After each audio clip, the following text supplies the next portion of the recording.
Welcome.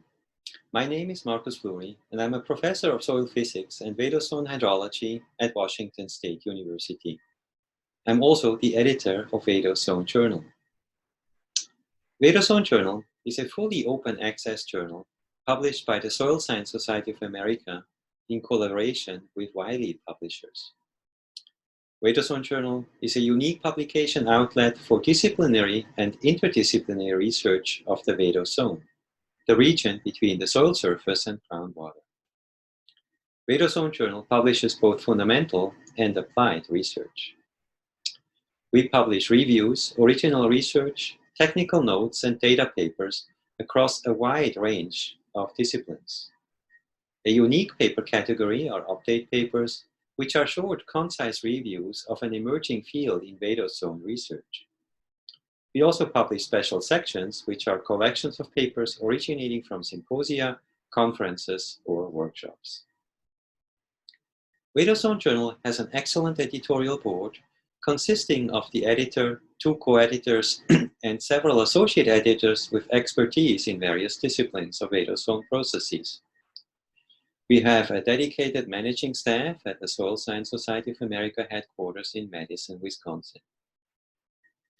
The open access mode of Vadose Journal makes all papers immediately open access for everybody to read and download from our journal website. As all open access journals, we charge an article processing charge, APC, but many institutions have agreements with Wiley to reduce or waive this processing charge. The following clips provide highlights from Vadose Journal papers presented by their authors themselves. I hope you enjoy these short presentations, and thank you for watching.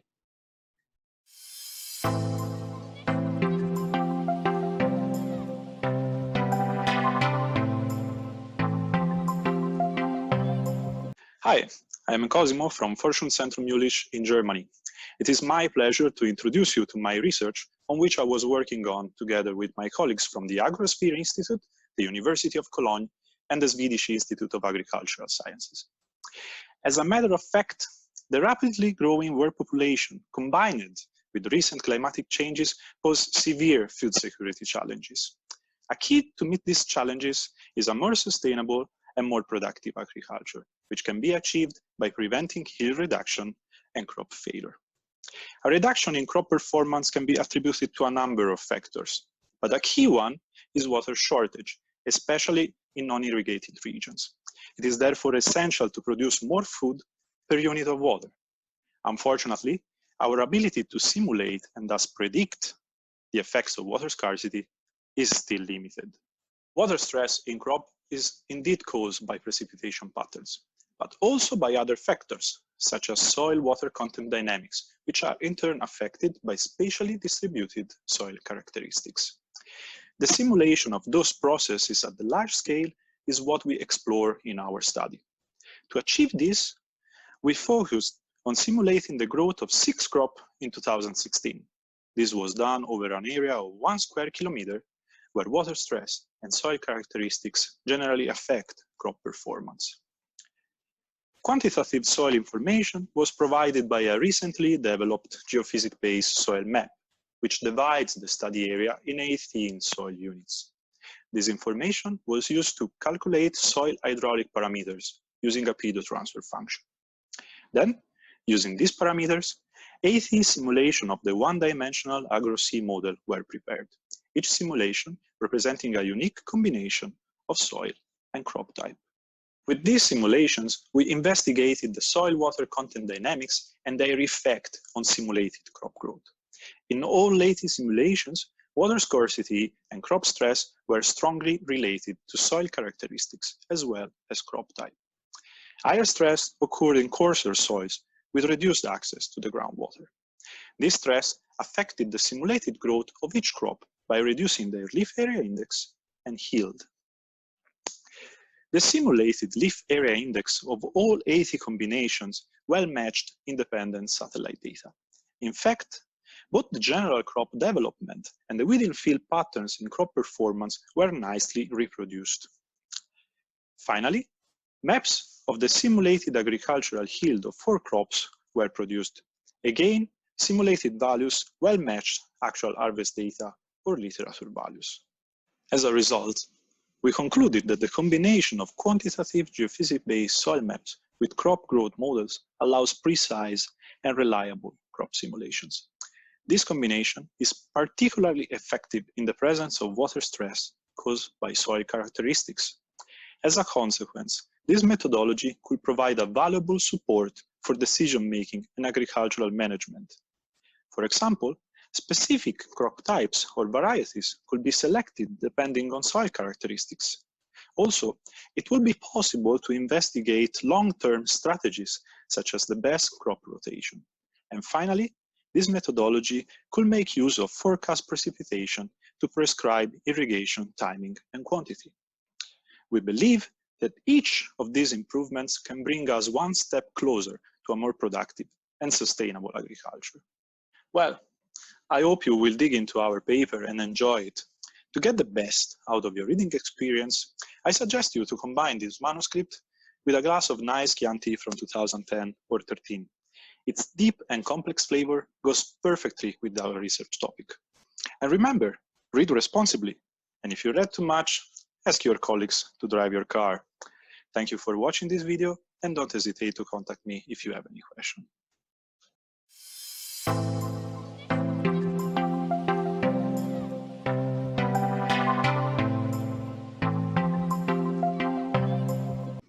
Hello, I'm Schwartz, and I would like to introduce you to the paper of my student, Tsukanov. The title of the paper is Relationship between Wheat Root Properties and its Electrical Signature using the Spectra-Induced Polarization Method. And this paper was recently published in Vadose journal. And I would like to start with some motivation. So the reason that we do this research is to study root structure, dynamic, and functions in a non-invasive fashion, or actually to develop a non-invasive method to study these important features of root. And this is important because we would like to be able to match roots to their environment, to develop stress resilience roots, and to optimize irrigation. All of that might enhance the performance of plant and increase yield. Okay, but there is some issues with that. Root research is challenging, and the main reasons for that is that first, roots are heterogeneous, really heterogeneous structures, and they are dynamic, they change in time. In addition, the growing medium, the soil, typically we don't have access to it. We cannot see what is going on there, and we need some kind of sensors to be able to sense what we have in the subsurface. Okay, so what do we do? So we do spectra-induced polarization. Spectra-induced polarization, or in short, SIP, is a geophysical method that allows us to non-invasively monitor or map the subsurface or any material, actually, any material electrical properties. And it is sensitive to properties of charged surfaces. And this is important because the root cell membrane is a charged surface. The main idea with the method is to inject an oscillating current through the medium and to measure the potential. Using this type of measurement, we can calculate the in-phase conductivity, which is related to energy dissipation processes. So this is typically when we think about electrical conductivity, we think about the in-phase conductivity. The quadrature conductivity is related to energy storage processes, or in other words, to polarization. Okay, so what we did, so we grow wheat in columns and we measure the electrical properties of the wheat. We measure different zones, as you can see here in this figure. So, and what you can see here is the quadrature conductivity as a function of frequency for the different zones. And you can see that as we go down from the upper zone to the lower zone, the polarization also goes down. And here in this figure, I show the chargeability as a function of root mass, and the chargeability is the measure to the polarization, to the magnitude of polarization. And you can see that as the root mass increase, we have an increase in chargeability, and we actually have a very nice correlation between those two properties. So we have here something that can tell us how many roots we have in our medium. In addition to that, we also wanted to test the source of polarization.